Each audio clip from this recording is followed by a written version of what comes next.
Pozdravljeni.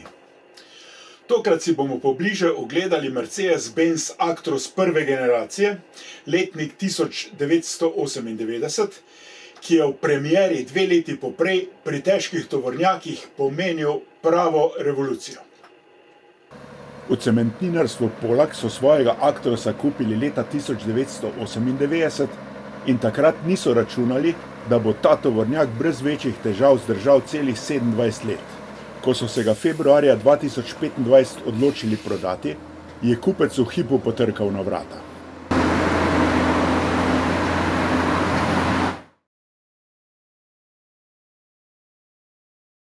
Po drugi svetovni vojni so prvi novi Mercedes-Benzovi tovornjaki bili klasične oblike, z nosom, torej motorjem pred kabino, lažji z nosilnostjo manj kot 6,5 ter težji z nosilnostjo več kot 6,5 ton oziroma z največjo dovoljeno maso do 18,5 ton.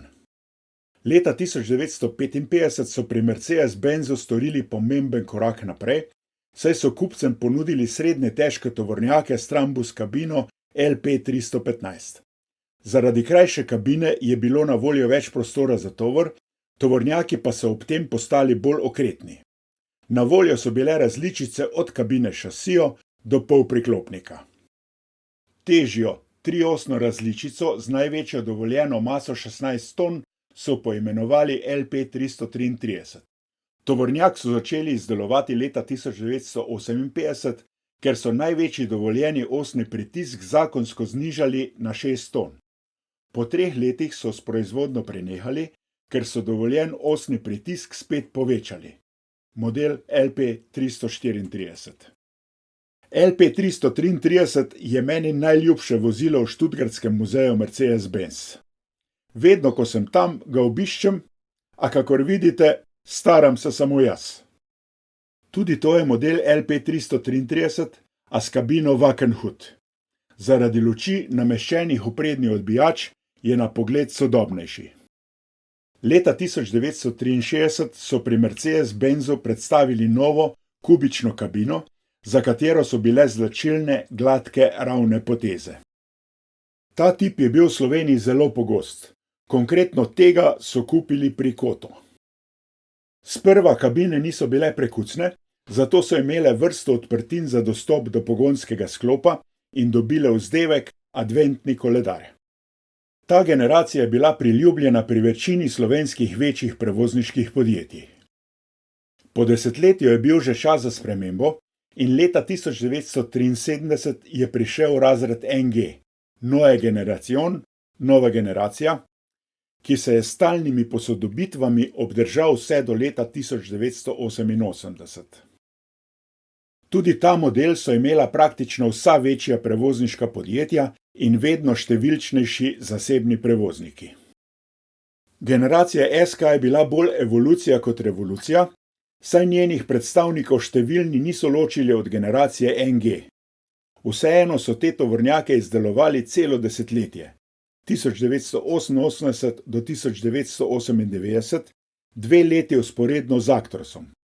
Za vleko cisterne so navadno imeli običajne kabine, za dolgolinijske prevoze pa so številni izbrali povišano kabino Eurocab.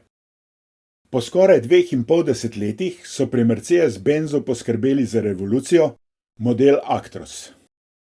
Pri Siger so med prvimi pri nas kupili Actros vračilec s kabino z ravnim podom, na fotografiji pa je prvi tandemski prikoličar v Sloveniji s kabino z ravnim podom. Actrosi so hitro našli pot v prevozniška podjetja in tukaj se bomo ustavili. Pri prvi generaciji in Polakovem tandemskem prekucnem prikoličarju. Takole so se v cementninarstvu Polak skoraj 30 let začenjali Actrosovi delovni dnevi.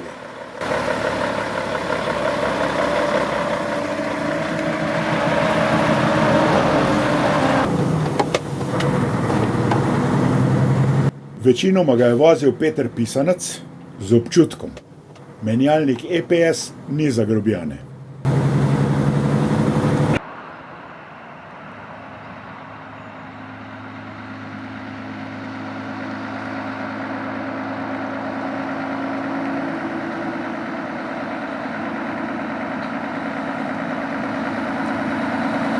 Dokler se motor ni ogrel, je Peter plinski pedal zmerno pritiskal.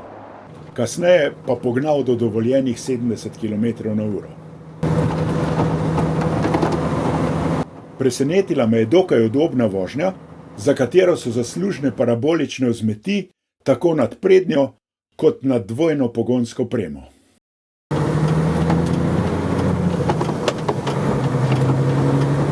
Proti Velenju je šlo tekoče, saj sva se v Pesje pripeljala po jutranji prometni konici.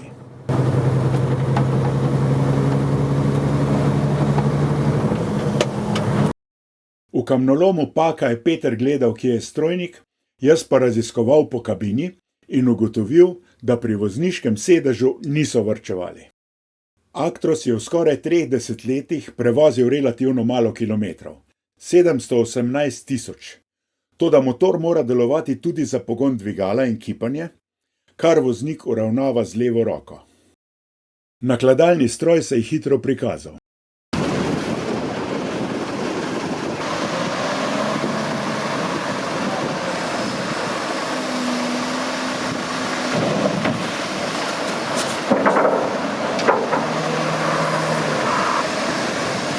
Štiri žlice in tovornjak je naložen. Zdaj pa na tehtnico in že peljemo.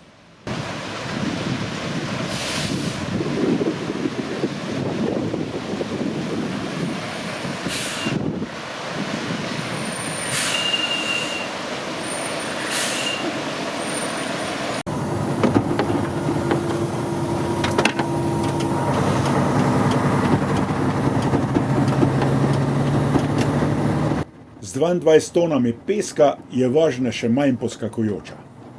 Edino hrupa je malenkost več kot pri novejših tovornjakih.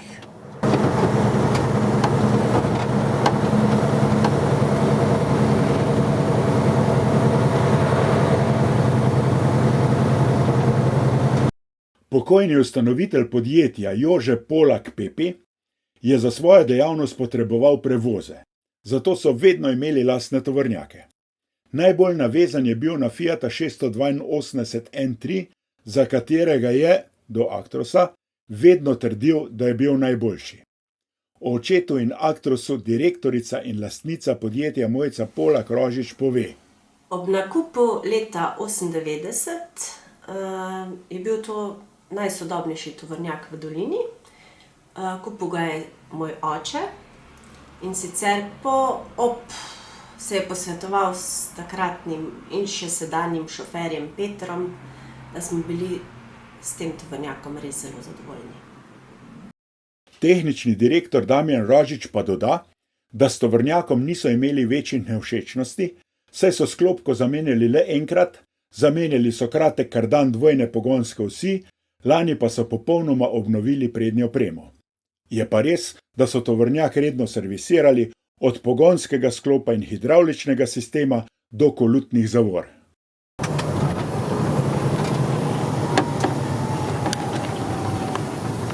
Štiridesettonski tovornjak s prikolico je v krožišču okreten.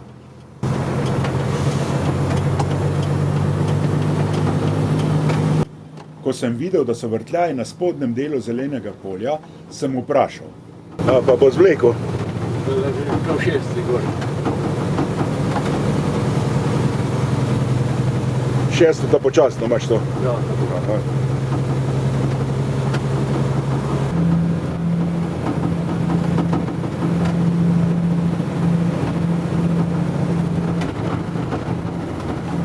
Do vrha ga je držal na zgornji meji zelenega polja, brez pretikanja in nepotrebnega obremenjevanja sklopke.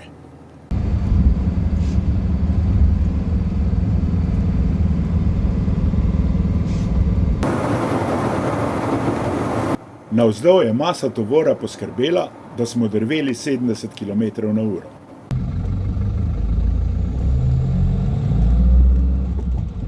Nato sledi raztovarjanje.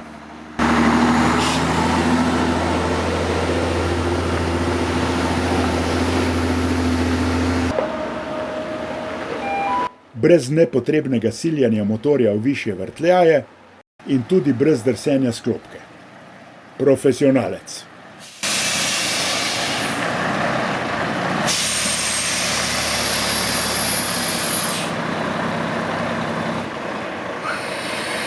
kipanje prikolice in zatem njen odklop.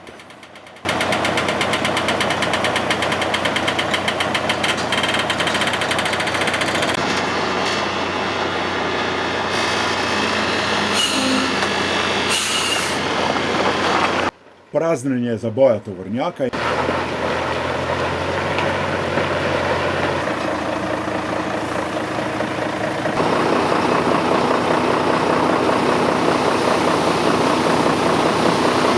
in menjava voznika.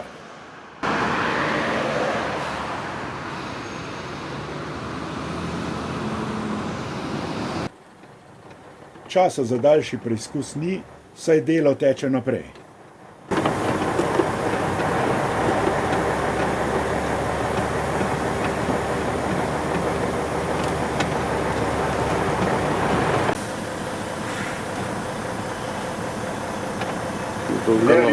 Ročna je.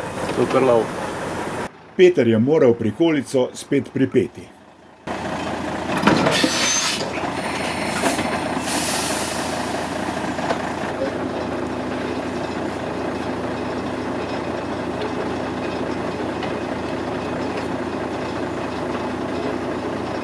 Jasno je, da to počne večkrat na dan. Potem sem ga prosil, naj dvigne kabino, da sem videl kot poper suh šestvaljnik oblike V. Snemali smo septembra lani in Peter mi je povedal, da nameravajo Actrosa prodati. Nadomestili ga bodo s polpriklopnikom, ker sedaj tovornjak bolj kot za dostavo izdelkov rabijo za prevoz peska. Februarja 2025 se je to tudi zgodilo. Ko je trgovec z rabljenimi tovornjaki Matej Ažban-Cac izvedel, da imajo pri Polaku namen Actrosa prodati, jim je zanj takoj ponudil pošteno ceno. Avto od Polakov poznam že od malega, pa vem, da so skozi v redu za njega skrbeli. Tako da edino, kar je, smo ga mogli malo počistiti, spucati, pa tudi ni bilo pol 10 dni. Se je oglasil naš kolega, pa ga je kupil od nas, bo pa šel po vsej verjetnosti avto za Afriko. Verjamem, da je v Afriki pred njim še dolga kariera.